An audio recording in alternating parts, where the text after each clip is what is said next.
That's facial hair, is that? That is facial hair, right there. And a bit there. And there. And a bit there. Growing a beard. Just in time for Christmas.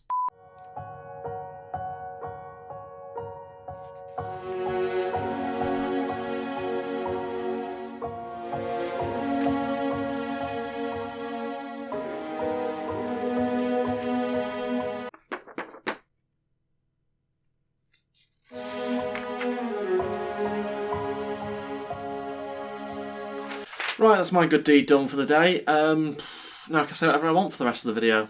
Brilliant. Forget war, forget famine, forget poverty. I mean, don't forget about it, but put it on the back burner for now is what I'm saying, because we've got other priorities. We need to stop Christmas adverts. Year after year, after we've finished celebrating some guy not blowing up Parliament, our lives become flooded with Christmas adverts. Now, I could just about handle Peter Andre serving up Iceland's finest mini cheesecakes at his Christmas dinner, but what I can't stand is when John Lewis drop a flipping film every year. You're just a shop, John. That is all you are. I don't really know what you sell, but you're just a shop. People start talking about, oh, I wonder what the advert will be this year. Oh, I'm looking forward to the Waitrose one. It's just an advert, Gwen. That is all it is. It's not actual film. You can see actual films at the cinema, okay? Frozen 2's out. You'll love that one. An advert about a dragon not burning down Christmas decorations for once surely isn't better than Love Actually, Elf, Four Christmases. This dragon of John Lewis's has been burning down Christmas for years. The council took no action, and yet we're supposed to feel sympathy for it. I'm not having it. If I popped along to a little Christmas get-together and then burnt it all down, I'm getting locked up for arson, whereas Edgar pops along, giving it the puppy eyes, suddenly is let off the hook, free to continue causing mayhem amongst the community.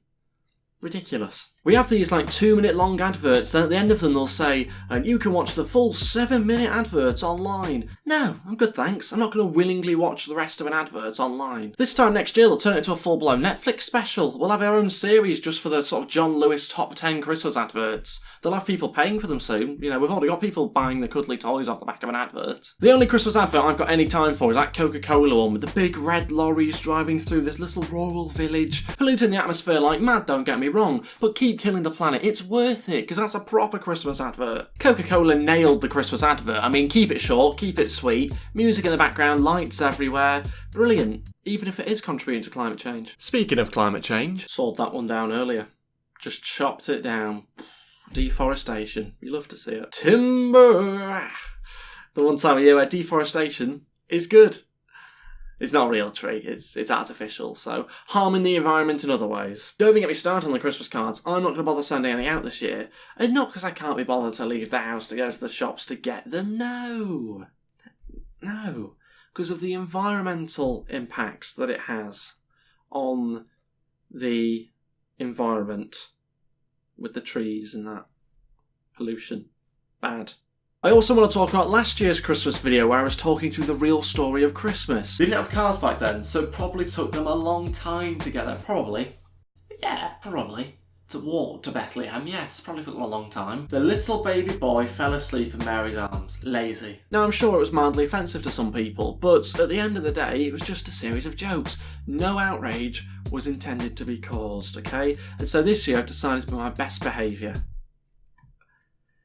But you do have to admit, God getting a 15-year-old Mary pregnant, a little bit messed up. I mean, we've got every right to question it. You know, could God not have picked someone else to carry his baby rather than a 15-year-old child, perhaps? You know, perhaps pick an adult, maybe, God, you know? You've got a lot of the population to pick from, you've gone for a 15-year-old child. I mean, surely I'm allowed to question that. I mean, maybe just let her have full control over her own body. That would be nice of him, wouldn't it? I can't help but feel God was putting an unnecessary strain on Mary and Joseph's relationship. You know, they're a young couple just starting out in life. Joe's a carpenter. He's thinking, oh my God, literally, oh my God, not another mouth to feed. You know, now I've got to feed the Son of God and act like he's my own, even though he's not a blood relation. No. And yet I've got to pay for it out of my own pocket. The question marks over who's the father has got to be eating away at Joseph as well. I mean, if I was him, I'd be demanding a paternity test, you know, just to make sure Mary's definitely telling the truth, that God is definitely the father. That'd be a weird episode of Jeremy Kyle, wouldn't it? Ooh. God just popping in to do a paternity test. Mary sat in the middle of the stage just holding Jesus. She's got God and Joseph either side of her just giving each other evils from across the room. I'd tune in. And that's basically my only criticism of the Bible. Other than that, I think it's a rock-solid piece of text.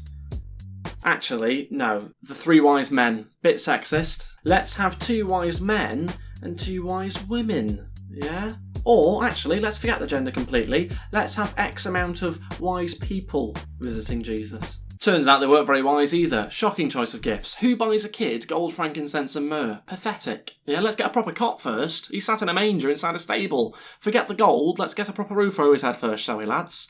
He's the son of God, for Christ's sake. You're just letting him sit around in a mess. There's probably some excrement on the floor. You know, he can move on to the gold, frankincense and myrrh at a later point, you know, when he's older and a bit more difficult to buy for. I'm more disappointed with God, to be honest with you. Didn't even put them up in any sort of like Airbnb for the first few nights or anything like that. Just abandoned them. I mean, to me, it just sounds like poor parental planning all round. So I can't cancel Christmas without talking about Santa. Now, part of me thinks, yes, he's body confident. Yes, he delivers presents to kids.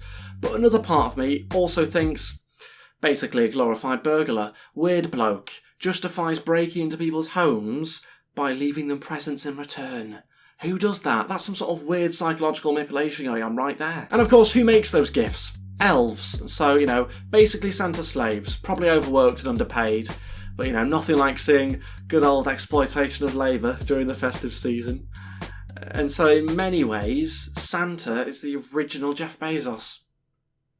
There you go. Heard it here first. Anyway guys, thank you all so much for watching today's video. Hopefully you enjoyed it. Obviously, you know, as I said during the video, this is just a series of jokes that I like to do for a Christmas sort of special type video. There might well be another couple of videos before Christmas, but I thought I'd put this video out now and it seemed like the right time. I've hopefully got quite an exciting Christmas video coming up soon as well, if it ends up coming, you know, together, because there's a lot of different elements going along in the video. Hopefully you guys are looking forward to that. Hopefully you enjoyed this video. If you did, I'd appreciate you dropping a like. Also, please go ahead and hit that subscribe button as well down below. And you can follow me on Twitter at GameFaceHD and on Instagram at GameFaceHD as well to find out when these videos get uploaded, as well as hitting the bell button if you haven't already. And like I say, hopefully I'll be back shortly for another Christmassy type video, which is going to be a little bit more of a special video, potentially. So look forward to that if it does end up coming out. Thanks for watching, guys. I'll see you next time. Goodbye.